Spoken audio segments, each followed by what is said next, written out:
Have you ever wanted to think like a native English speaker? And how do you do that? Well, today I'm going to give you some tips and tricks so you can start thinking like a native English speaker and have better conversations and understand what is being said. My name's Jamie and welcome to Learn English Lingo. I hope that you enjoy this video and that you'll subscribe. It really helps my channel when you give me a thumbs up as well. When thinking in English, you definitely have the advantage of understanding conversation better and carrying on conversations as well. The comprehension level increases significantly and your skills in the English language become so much more refined when you start thinking constantly in English. So, how do we do this? One of my favorite concepts is to immerse yourself in English. This is a great word because it means to literally just surround yourself completely in English. Well, how do you do this? Especially if you don't live in a country or an area where English is spoken frequently. Well, here are some of my fun tips. Make sure all your apps or tools on your electronic devices are switched to English. So now you need to read in English constantly. That leads to the next thing. Read in English. Find things that are interesting that are in English. You know, for me, I love self-help books or self-improvement books. And these are awesome for my enjoyment. But if you find some kind of genre, some type of intriguing book that you just really enjoy, find it in English and start to read that. I have to mention, I've actually started a new course that I've created and I hope it helps my students. And it's me reading a book, so there's listening involved, and I read the passage and it's there available for you to see as I read through it. But the next thing that I have created is a form where you actually will enter in what I have said. So you're practicing your typing, your comprehension skills.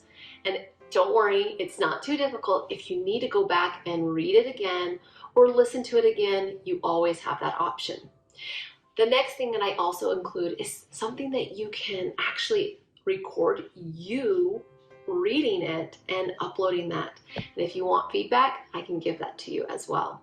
So it covers all the dynamics that you need to become fluent in English, which is listening, reading, writing, and speaking. So I think it's going to be a success for any of you that are interested. Okay, let's get to the next thing. Something that I find very fun and engaging is to listen to music in the language that I'm trying to learn. This gives you kind of that energy and that excitement of hearing that rhythm and everything, but in vocabulary that you may not be super familiar with.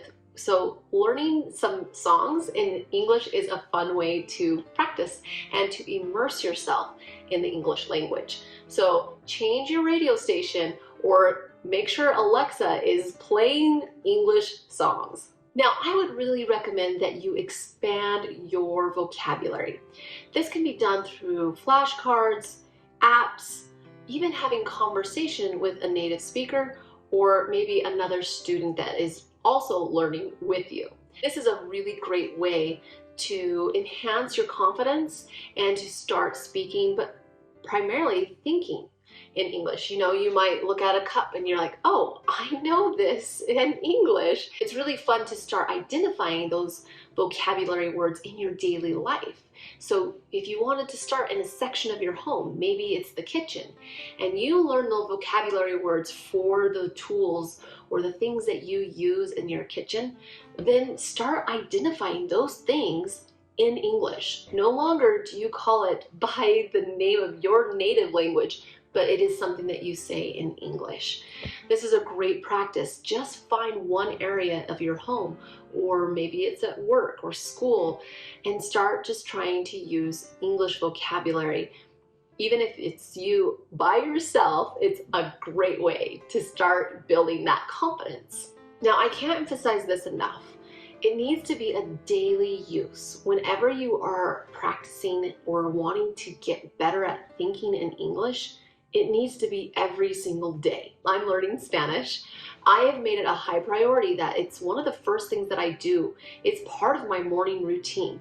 So set up a routine where you are constantly either building that vocabulary or you're practicing grammar. There's something that you're doing every single day, preferably at the same time, and with a routine on how you're going to execute your learning habits with English. But it should be every day, and I recommend 7 days a week. And the best thing would be is to find maybe a native speaker or another person that's learning the language and maybe even better at the language, at English, than you are. So then that you can practice with them, and that could be even, just once a week or 3 times a week. But having that part of your routine, maybe that's, scheduled out. You say Monday, Wednesday, Friday, I'm going to practice English on my own, and then Tuesday, Thursday, and Saturday, I'll speak with someone, and on Sundays, I'm going to listen and read books. So you can come up with a different type of practice, and I think that just that consistency will make a huge difference. One thing that I have absolutely loved that students have shared with me are, one, they look in the mirror and they actually talk to themselves. And they practice their pronunciation, and they also are trying to have that conversation and to see what they look like as they're trying to pronounce words, how they place their tongue or they move their mouth.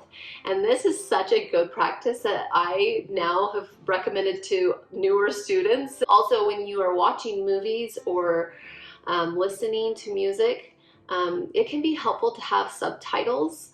To even find like maybe a phrase within the song or maybe in the movie, and to write it down and then practice saying it. You could even like go back and re-listen to how it was said and then come back and see how you're saying it in maybe front of the mirror or just listening to yourself as well. So you could be listening, pause, repeat, play, listen, pause, repeat. So this is kind of a fun way to be, into a story or listening to maybe an audiobook or maybe watching the movie, and then you get to enjoy that part of it, but you're also practicing. So use it as a tool. I think that's a great way to do it. Okay, this is a really fun word, and it's not one that I use frequently, but it's called mnemonics.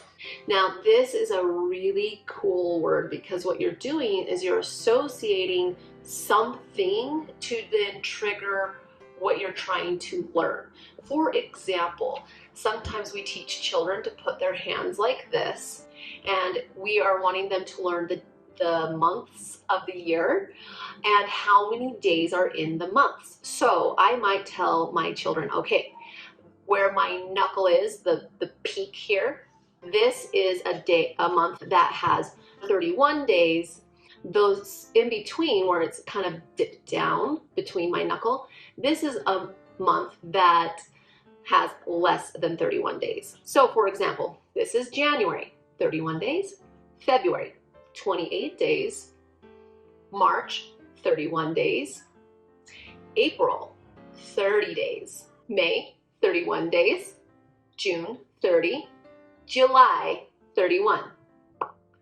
See here, we've got double knuckles right here. So August, 31, September, 30, October, 31, November, 30, and December, 31. So this is a fun way to teach, but it's something that's called mnemonics. So I'm associating a way of learning with a visual. Another way to also memorize things is maybe just writing the first letter of each word.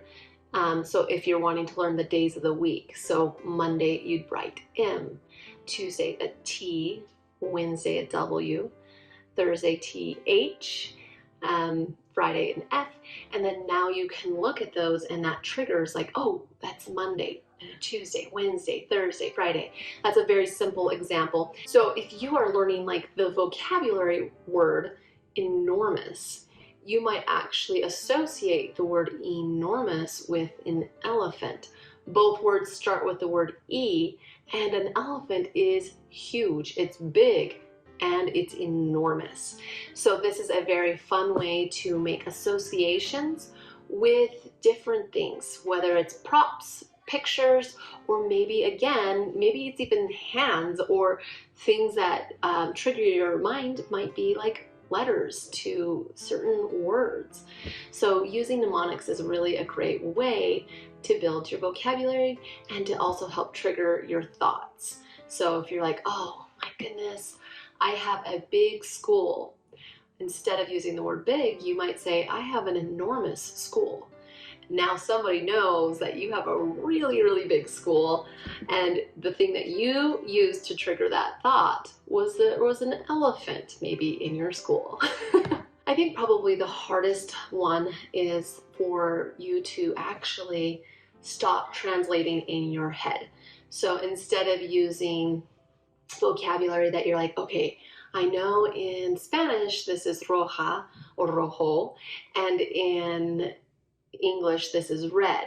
Now it's very tricky trying to stop the translation, but if you can start to try and just use English fluently, maybe you find a few phrases that you feel really comfortable with and you know exactly what it means that you might commonly use throughout the day. So, you know, very commonly we say hello and how are you? That's the one that you wouldn't have to sit there and translate in your head. Well, don't just stop there with the very basics. Expand yourself. Give yourself some more phrases that are very easy to memorize that you might use frequently. It's really a fun way to stop actually translating in your head and just start speaking. Now, I want to give you a little boost of self-esteem here because guess what? We all make mistakes and you are pushing through and doing some hard things. So if you get tired or discouraged, totally normal and very acceptable. We're all humans. We do make mistakes and that's okay. Give yourself some love and some grace and just say, it's okay. Tomorrow I'll do better. Or I'm just going to take a break for the next hour and then I'll come back to this. So don't sit there and beat yourself up. Don't make it painful. Make it enjoyable. You know, often when we're trying to build a new habit, it's best to put it together with something you enjoy. So for example, you are doing kitchen dishes and you don't like to do the kitchen dishes very much, but it needs to be done. So maybe you get your phone and you put on a YouTube video and you watch that while you're doing the dishes. That makes this a lot more enjoyable. And the same thing with English. Maybe when you sit down to eat a meal, maybe you bring out something that you're doing, whether it's a workbook or maybe you're listening to someone, or you know, you've got an audiobook or whatever it might be that you're doing where you can kind of passively practice some English while you're doing something you enjoy. So give yourself some patience and some love and just keep going. Like I said, just something every single day will make a big difference. I want to thank you for watching this video, and I hope that you may have learned something new and maybe that you can start today, something that you can practice, whether it's the mnemonics, maybe it's just listening and surrounding yourself more so with things that are all English based. Maybe it's updating your apps and changing it to all reflect in English. Maybe it's listening to something or finding a good schedule where you can practice every single day.